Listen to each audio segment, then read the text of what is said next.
இந்த உடன்குடி பெருமாள்புரத்தில் தூத்துக்குடி மாவட்டம் உடன்குடி பெருமாள்புரத்தில் என்ன அநியாயம் நடக்குது பார்த்தீங்களா?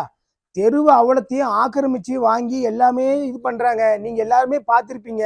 ஏன்னா அவ்வளோ மோசமாக பண்ணுறாங்க. நாலு வீடு என்னுடைய வீடு பூரியமான வீடு இருக்குது, அது இருக்குது. கோயிலை வந்து தெருவையும் இதையும் ஆக்கிரமிச்சு கட்டுறாங்க. கேட்க போனாச்சுன்னா இந்த பிஜேபியிலேருந்து எல்லாம் கூட்டு வந்துருக்காங்க. எனக்கு இந்த கட்சி நான் கட்சிலாம் எதுவுமே எதிர்பார்க்கல. என் பிஜேபி கட்சி வந்தாலும் தான், எனக்கு காங்கிரஸ் கட்சி வந்தாலும் தான், எனக்கு ஏடிஎம்கே கட்சி வந்தாலும் தான், எனக்கு வந்து திமுக கட்சி வந்தாலும் தான், எனக்கு புதுசாக எந்த கட்சி வந்தாலும் தான், கட்சிக்கெல்லாம் நான் எதுக்குமே நான் இது பண்ண கிடையாது. நான் என்ன சொல்லணும்னா, எனக்கு வந்து உண்மையான இது நீதி வேணும். ஏன்னா எல்லாருமே சேர்ந்து வந்து ரொம்ப வந்து அராஜகம் பண்ணுறாங்க. பண்ணிக்கிட்டு ஊரில் ஒரு தனிப்பட்ட 2 நபர் இந்த கோயிலை வந்து நான் நிப்பாட்டுன்னு சொல்லவே இல்லையே. நான் இப்போ எல்லாம் சொல்கிறேன், கோயிலை வந்து நிப்பாட்டுன்னு சொல்லவே இல்லை. கோயிலை நிப்பாட்டினது பஞ்சாயத்து, பேரூராட்சி கோயிலை கட்டக்கூடாதுன்னு சொல்லி பேரூராட்சி நிப்பாட்ட சொல்லியிருக்காங்க. கோயிலுக்கு இதுக்கு எந்த சம்மந்தம் கிடையாது. இவங்க எல்லாருமே வந்து கோயில் சமுதாய இடம்னு சொல்லி உண்டு பார்த்துருங்க. ஊரில் சமுதாய இடம்னு உண்டு. அந்த சமுதாய இடத்துல வந்து எல்லாருமே வந்து பத்திரம் கள்ளப்பட்டா இது எல்லாருமே போட்டு வச்சிருக்காங்க.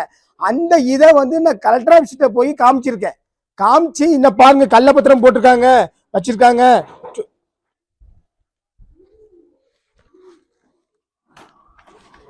நான் கலெக்டர் ஆஃபீஸ்கிட்ட போய் எல்லாமே மனு கொடுத்து எல்லாத்தையும் மனு கொடுத்துருக்கேன். கள்ளப்பத்திரம் கோயில் இடத்த விற்கிறதுக்கு யாருக்கு ரைட்டு உண்டு? நீ சொல்லுங்க.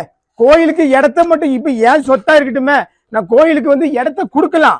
ஆனா கோயில் இடத்த நான் கொடுத்த இடத்தையும் நான் வந்து விற்கிறது ரைட்டே கிடையாது எனக்கு. நான் வந்து எல்லாம் இந்த இடத்த கேட்க, இந்த இடத்த நீங்க ஏக்கு பட்டா போட்டீங்க, ஏக்கு கள்ளப்பத்திரம் போட்டீங்க, இதை ஏன் நீங்க விற்றீங்க வாங்கினீங்க? அப்ப அதை கேட்கறதுக்கு பதிலா கோயிலுக்கு வாரான், கோயில ஜிபி முத்து கோயில் வேலையை நிப்பாட்டுறான் வாங்குறாங்க. கோயில் வேலையை நிப்பாட்டல, கீழே தெருவுங்கிறதே காங்கல. ஒரு உடன்குடி பெருமாள்புரத்துல பேரூராட்சிக்கு சொந்தமான கீழத்தெருவுங்கிறதே காங்கல. கீழத்தெருவு, கிளமேல் பாதை, தென்னுடல் பாதை, கிளமேல் பாதைங்கிறது எல்லாத்தையுமே அடைச்சி செய்யறாங்க. நீங்களும் பார்த்துருப்பீங்க. எனக்கு பாதையை தாங்க, என் வழியை விடுங்கன்னு இருக்கேன். எந்த சாமியாட்டும், எந்த கோயிலாட்டும், எந்த அம்மனாட்டும் அவன் வீட்டை மர இந்த கோயிலை கட்டு அதை கட்டு எந்த சாமி சொல்லியிருக்கா? எந்த சாமியும் சொல்லல. சாமி 3க்கு 3 இடமோ 10க்கு 10 இடமோ இருந்தால் போதும், சாமி நம்ம நல்லது செய்யும். நானும் சாமிக்கு பண்ண வந்தேன். என்னமோ நான் வந்து பாகிஸ்தானங்கார மாதிரியும், இவங்க எங்க ஊர்ல இருக்கிற அவ்வளவு இந்தியாக்கார மாதிரியும் என்னங்க? ஐயா அப்படி நீ நான் பாகிஸ்தானே என் மேல குண்டை போடல, நான் போயிட்டு போடுறேன். வீட்டுல அவ்வளவரும் சேர்ந்துக்கிட்டு ஒண்ணு போல கூடிக்கிட்டு இப்போ ஆணும் பொண்ணும் வந்துட்டு என்ன லேடிஸுக்கு வந்து தெரியாது. இப்போ வீட்டுல ஆம்பளை சொன்னா லேடிஸுக்கு வந்து வருவாங்க, அவங்களுக்கு என்ன விவரம்னு தெரியாது, தெரியாம வந்து நிற்பாங்க. இந்த டாக்குமெண்ட் ஃபுல் விவரங்கள் வந்து ஒரு சில ஆளுக்கு தெரியல, சில ஆளுக்கு வாய் பேசுறாங்க. நான் ஒரு பத்திரத்தை போடுறேன், என்ன பாருங்க, ஏகப்பட்ட பத்திரம் வச்சிருக்கேன். அவ்வளவு நகல் எடுத்து கவர்மெண்ட் ஆபீஸ்ல எடுத்து வச்சிருக்கேன். அந்த கீழத்தெருவுங்கிறது இதை வந்து அவ்வளவு பட்டா போட்டு பத்திரம் முடிச்சாங்க. இந்த பத்திரத்துக்கு தாய் பத்திரம் மாதிரி இருக்கான்னு கேளுங்க. இந்த பத்திரத்துக்கு அவ்வளவுக்கு தாய் பத்திரம் இருக்கான்னு கேளுங்க. எதுக்குமே தாய் பத்திரம் கிடையாது. ஒரு 2 நபர் 2 குடும்பம், அந்த 2 குடும்பத்துக்கு உள்ள இருந்துகிட்டு அண்ணனுக்கு தம்பி போடுறது, தம்பிக்கு மச்சான் போடுறது, மச்சானுக்கு குழந்தை போடுறது, இப்படி எல்லாமே கள்ளப்பத்திரம் போடுறாங்க. இந்த விஷயத்த கேட்க போயாச்சுன்னா எனக்கு வந்து என் கோயிலிடம், எனக்கு உச்சிமாலி அம்மன் பட்டரை அம்மன் என்னுடைய சாமி தான், என்னுடைய கோயில் தான். கோயில் இருந்தது சிறு இடம் தான். அந்த சிறு இடத்துல அது இருக்கும், பெரிய இடமா கொஞ்சம் இருக்கும். இப்போ என்ன பண்றாங்கன்னா கோயிலை இடிச்சிட்டு புதுசா கட்டிக்கிட்டு வாங்கிட்டு, நான் இங்க இருந்து சென்னைக்கு போறேன். நான் சொல்றேன் கெட்டாதீங்க, இது வழிபாதை இப்போ அரைக்கலன்னு ஆக்கிரமிச்சு பஞ்சாயத்துல கொடுத்துட்டு நான் வந்து சரி கட்ட மாட்டேன்னு சொல்லிடுறாங்க. நான் சென்னைக்கு போயிட்டு வந்து 10 நாளுக்குள்ள இவங்க ஒரு நாளுக்குள்ள நைட்டு வேலையை ஆரம்பிச்சு கட்டிடுறாங்க. நான் வந்து இங்க பார்த்தாச்சுன்னா இப்ப கட்டிக்கணும் கிடைச்சுன்னா நாங்க அப்படிதான் கட்டுவோம். நீ என்ன செய்வா? பஞ்சாயத்து சொல்லப்போனா பஞ்சாயத்து என்ன அண்ணா பஞ்சாயத்து வராங்க, ஸ்டெப் எடுக்காங்க. பஞ்சாயத்து வந்து எனக்கு ஆக்ஷன் பண்ணி, எனக்கு கலெக்டர் ஆபீஸ் எனக்கு எல்லாமே ஆக்ஷன் பண்ணி, எனக்கு என்னுடைய பாதையும் என்னுடைய தெருவையும் அவன் கண்டுபிடிச்சு உடைச்சி கண்டிப்பா தரணும். எனக்கு என் பாதை வழி வேணும். ஆக்கிரமிச்சு எதையோ கோயிலையோ எதையோ அந்த இது கெட்ட சொல்லல. கோயில் இருக்கு, கோயில் ஒரு அமைப்பா இருக்கு. கோயிலை தவிர இவங்க வெளி இடத்த வந்து பஞ்சாயத்து இடத்தை எடுத்து எல்லாமே ஆக்கிரமிச்சு அவங்க பேர்ல பட்டா போட்டிருக்காங்க. இது தக்க நடவடிக்கை நான் ஹைகோர்ட்ல போட்டிருக்கேன். ஹைகோர்ட்ல போட்டும் போலீஸ் வந்து கொலை செய்யப்பட்ட போலீஸ்ல நான் பெடிஷன் கொடுத்துருக்கேன், நேற்று கொடுத்துருக்கேன். கொலை செய்யப்பட்ட போலீஸ்ல நேற்று பெடிஷன் கொடுத்துருக்கேன்.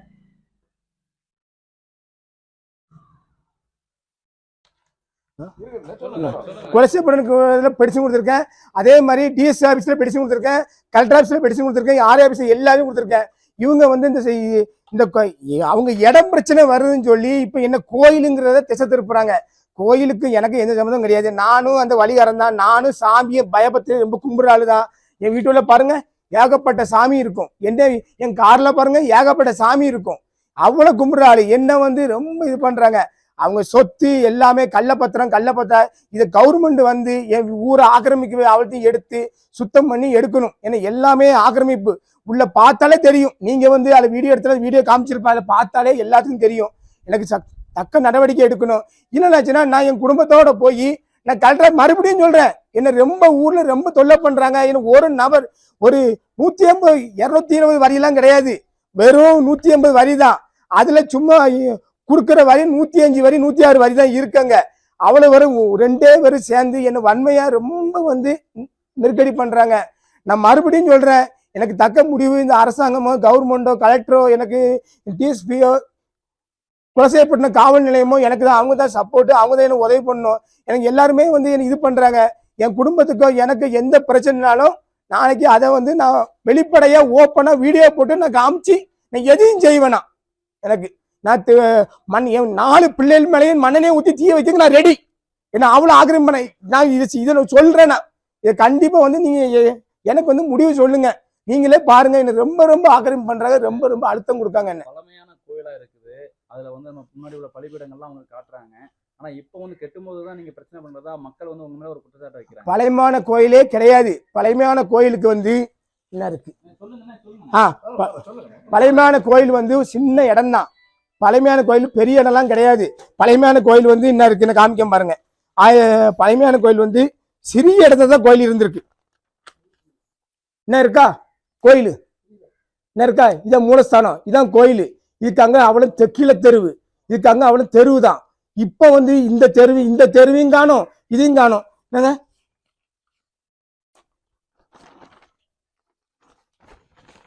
என்ன இருக்கு? பழமையான கோயில் என்ன இருக்கு? இந்த தெருவையும் காணும், இதையும் காணும். எவ்வளவு பெரிய தெருவு பாருங்க.